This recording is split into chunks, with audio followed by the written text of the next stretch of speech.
Thank you for watching Scary Bear Attacks. If you like this episode, please remember to hit the like button and leave a comment or two, then subscribe and click on the bell to receive notifications of whenever we release new videos. Also, please remember to share them to your social media. Welcome back to Scary Bear Attacks.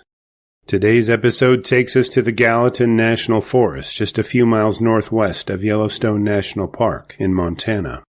This national forest abuts the park, and the peaks here rise to over 10,000 feet in elevation. In the valleys, pine, fir, and spruce trees form dark timber, in which elk, mule deer, and moose meander. There's a murderer's row of predators here, which include black bears, bobcats, coyotes, cougars, wolves, and the fiercest of them all, grizzly bears. In the months leading up to the fall of 1992, 39-year-old Mark Matheny and his 49-year-old hunting partner, Dr. Fred Bahnson, had planned to archery hunt for elk and deer together.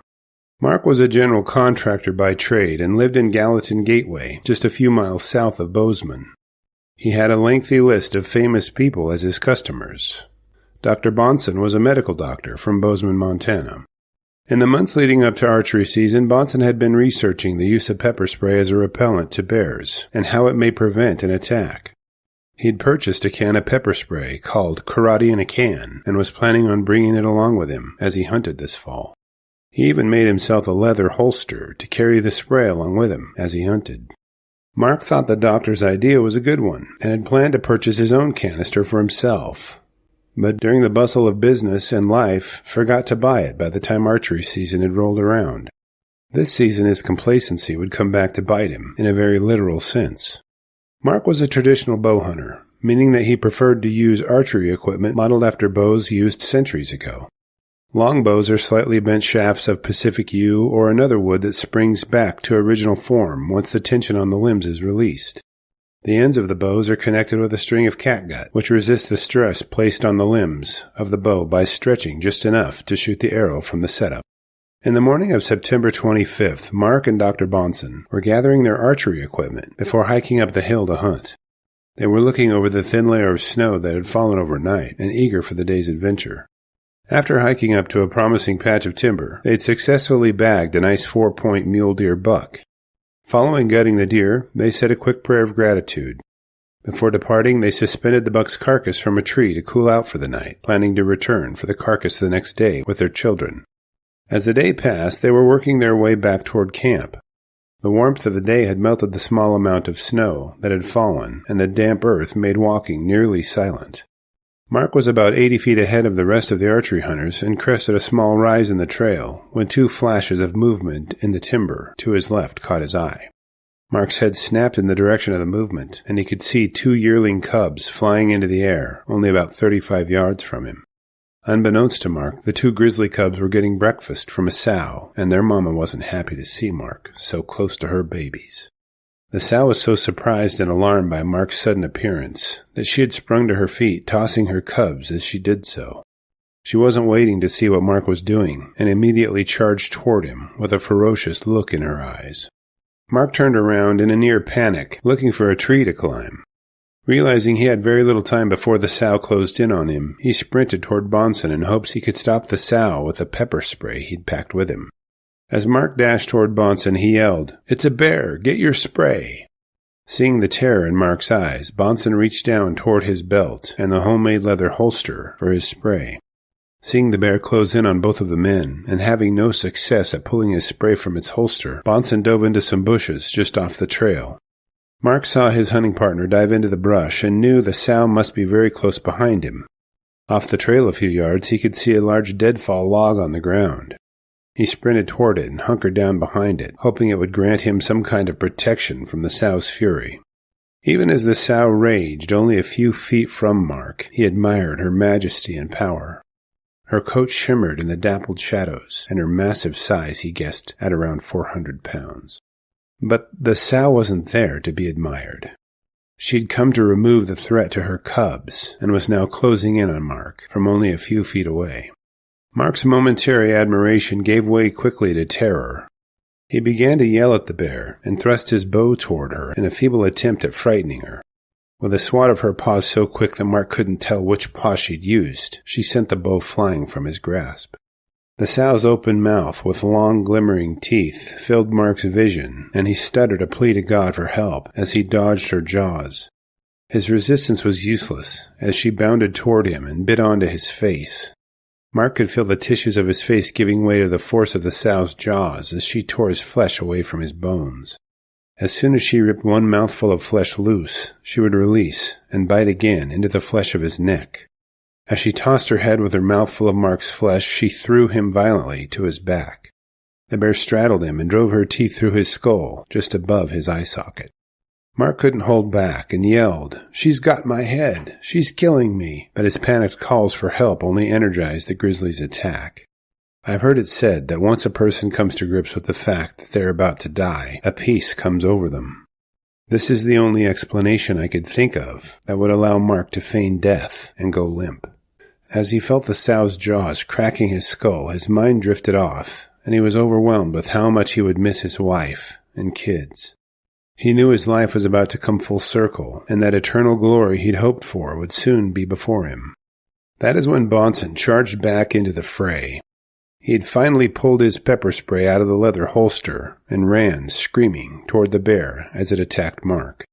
Like two ancient warriors, meeting in the pitched heat of battle, the sow released her grip on Mark and spun toward Bahnson.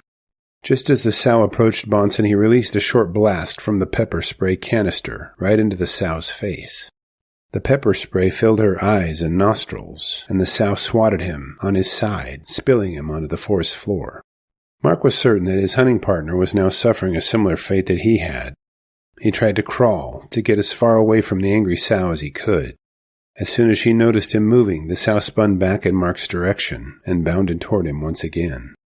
Mark knew that it was futile to run from such an athletic and powerful animal. She had caught him previously in very little time, just moments before, and that was prior to his injuries. He lifted his hands above his head, hoping to protect his head and neck from further damage, as she once again leapt upon him. Using her enormous mass, she crushed him to the ground. Mark's arms were outstretched in an attempt to fend off her jaws, so she bit onto his forearm and tossed her head violently back and forth. The overwhelming stench of rotting elk meat filled Mark's nostrils as it wafted off of her as she shook him about. In a premonition of the death he was about to experience, Mark realized she had an elk carcass cached nearby and been feeding on it just before he had surprised her. Once again, Mark went limp and feigned death. The sow's attack slowed, and she stopped tearing and biting him. Now believing her charge to protect her cubs was only partially complete, she focused her rage back on Dr. Bahnson. Now standing up and only about 10 feet from the bear, Bahnson released the full contents of his 4-ounce pepper spray canister into the sow's mouth, nose, and eyes. The effects were immediate this time, as the sow started retching and gasping. The pepper spray took the will to fight from her, and she bounded off into the timber, followed by her 2 cubs. Bahnson dashed to Mark's side and asked him, "Are you all right?" His medical background came into good use as he assessed Mark's injuries. Whether it was optimism or reluctance to acknowledge the seriousness of Mark's injuries, Bahnson soothed Mark by telling him he would survive. He set to work reattaching Mark's cheek with a pressure bandage. He triaged as many of Mark's wounds as he reasonably could before helping him back to his feet. The hunters knew that getting back to medical treatment was vital, so they made their way down the trail toward their vehicle. As a gash on his scalp trickled blood into Mark's eyes, he began to have trouble seeing. The trail was blurry, and every dark tree looked like a grizzly standing on its hind legs, getting ready to attack. He was nearly overcome with dizziness and fought to stay conscious as they walked. He was certain the sow had shattered his arm, as the pain from it was more unbearable than the pain from his other injuries. The walk back to the jeep only took about 20 minutes, and as they approached, Bahnson took a photograph of Mark's injuries, just for posterity's sake. As soon as Mark glanced into the rear-view mirror, the full horror of his injuries set in. Pain that had previously been dulled by adrenaline, and the unfamiliarity of the extent of his injuries, was now crippling him. His head and face pounded each time his heart beat. Bahnson drove the jeep as fast as he reasonably could to get Mark to the hospital in Bozeman. Once there, the doctor tended to Mark's wounds for 7 hours himself. Mark's cheek had been ripped from his cheekbone, which tore his jaw muscles and salivary glands. The sow's second bite missed severing Mark's jugular vein by 1/8 of an inch when she bit into his neck. One of the sow's canines had punched clean through the thick portion of Mark's skull just above his eyebrow. Her canines had also punctured his skull toward the top of his head. It took 15 inches of suture to close the wounds on Mark's face, head, and neck. He'd lost a pint of blood due to his injuries. The pain in his arm was due to bruising, as it wasn't broken or dislocated. In an attack that lasted less than half a minute, the sow had left Mark with scars for life and a headache that lasted for 2 years following the attack. Dr. Bahnson didn't get off without an injury during his short tussle with the grizzly either. She'd bitten him on his side, but due to the thickness of his jacket, her teeth didn't pierce his skin. Either from a swat from her paws or by the pressure of her mass, she'd separated a few of his ribs from his sternum and bruised and scratched up his side. As he healed, Mark returned to his job as a general contractor, but his constant headache made it difficult. He couldn't get his mind off of bears and how to avoid their attacks. He tried to relieve his focus by immersing himself in the outdoors as much as possible, but knew he had to do something more to help prevent bear attacks. After some time, a pepper spray company had reached out to Mark to ask him to be a spokesman for their product. He appeared at a sportsman's expo and afterward decided to quit contracting as a pepper spray salesman for the company. Mark wanted people to be safe from bear attacks and was constantly thinking of ways to improve the product of the company. He mentioned to them that if they developed a hotter spray formula that hung in the air more and added a luminescent safety clip, their product would be easier to find in the dark and more effective. He advised them that the trigger guard should be tethered to the holster so that it couldn't be lost as easily. Sadly, the company was reluctant to implement Mark's suggestions, so he decided he would need to develop the product he envisioned himself. Mark took out a loan against his property in 1994 and formed the Universal Defense Alternative Products Company, or UDAP for short. Over the coming months, he developed, marketed, and sold a pepper spray product specifically designed to aid in the prevention of bear attacks. Mark chose to use the photograph that Bahnson had taken of him immediately following his attack in the marketing of his product. The picture is now one of the most iconic and famous bear attack photos of all time. I've linked to UDAP's site below so you can view it for yourself, as I cannot use it in this video due to it being copyrighted material. Today UDAP's bear sprays come in all sorts of makes and models. They reportedly dispense a spray twice as hot as their competitors and in a shorter amount of time. They've been proven effective on all bears, moose, cougars, and even wild hippies. Mark's innovative ideas led to the development of a chest holster, which allows hikers to be hands-free and puts the bear spray canister close to where it's utilized. Mark's enthusiasm to keep the public safe broadened into discussions on bear safety on television and radio shows and presentations in schools to children. Lessons on how to interpret bear behavior and dispense bear spray are offered by UDAP as well. Mark describes his product this way: UDAP isn't brains in a can, but it sure is insurance in a can.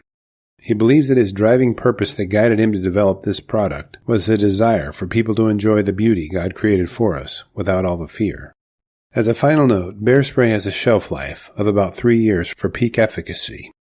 It may lose potency after that time period, so the investment every few years may save your life or a loved one's, and the expired cans can make great practice tools. Well, folks, that is how a terrible grizzly bear attack led to one of the best products on the market to prevent them. I think it beats out Troy Hurtubise' bear suit idea, personally. What do you think? After reviewing the details of this episode, I'm left with a few questions for you.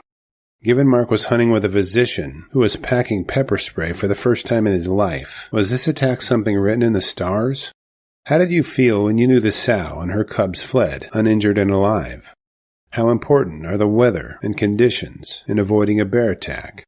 If you use bear spray, post your preferred brand in the comments section below, and let's talk about it. Thank you for watching Scary Bear Attacks. If you've enjoyed this episode, please consider clicking on the like button and clicking on the bell icon. We'll help you know when we post our new episodes.